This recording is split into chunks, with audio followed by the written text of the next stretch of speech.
Hi hello ఇంట్లోనే గరం మసాలా పొడి తయారు చేసుకోవడం. ఎందుకంటే బయట మసాలా పొడులు వాడకూడదంట, అవి చాలా హెల్త్కి ప్రాబ్లమ్స్ వస్తున్నాయి. కాబట్టి మీరు దయచేసి ఇంట్లోనే గరం మసాలా పొడి తయారు చేసుకొని ఇలా స్టోర్ చేసి పెట్టుకోండి. దానికి కావాల్సిన పదార్థాలు చూడండి: ధనియాలు, చెక్క, సోంపు, సాజీరా, జీలకర్ర, ఇంకా లవంగాలు, ఎలాచి, మిరియాలు కొన్ని, స్టార్ పువ్వు కొన్ని, ఒక బిర్యానీ ఆకు, ఒక 5-6 ఎండుమిర్చి. ఇంతే దీనికి కావాల్సిన పదార్థాలు. ఇవంతా కొలతలు ఇస్తాను, లిస్ట్ కూడా పెడతాను చూడండి. ఇవంతా ఎలా చేసుకోవాలో చూడండి. ముందు ఒక పొయ్యి మీద మందపాటి కళాయి పెట్టుకొని ధనియాలు దోరగా వేయించుకోవాలి.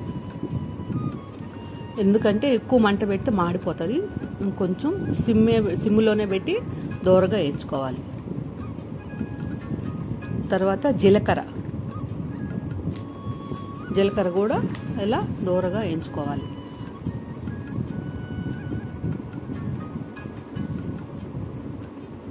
తర్వాత సాజీరా కూడా కొంచెం వేసుకొని వేయించుకోవాలి. 1 స్పూన్ సాజీరా, అందులోనే 1 స్పూను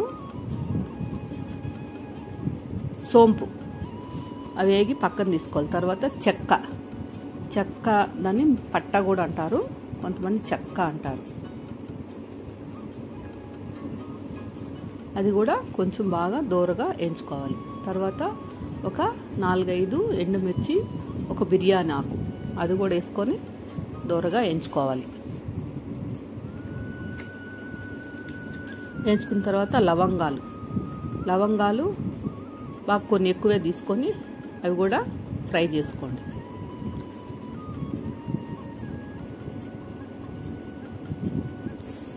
తర్వాత స్టార్ పువ్వు అంటారు కదా, అవి ఒక 3-4 వేసుకోండి.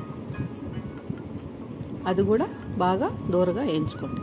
ఇవంతా ఉట్టి పెను మీదనే వేసుకోండి, ఏం ఆయిల్ గీలు ఏం వేసుకోవడం అవసరంలో, అన్నీ ఉట్టి పెను మీదనే వేయించుకోండి. తర్వాత ఒక 20 దాకా ఎలాచి, అవి కూడా వేయించుకోండి. తర్వాత మిరియాలు కూడా కొన్ని వేయించుకోండి. ఇవంతా వేయించి చల్లారబెట్టుకోండి.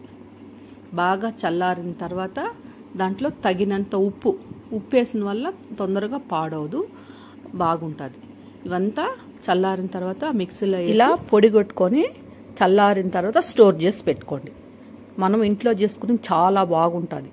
మీరు కూడా ఇలా ట్రై చేయండి.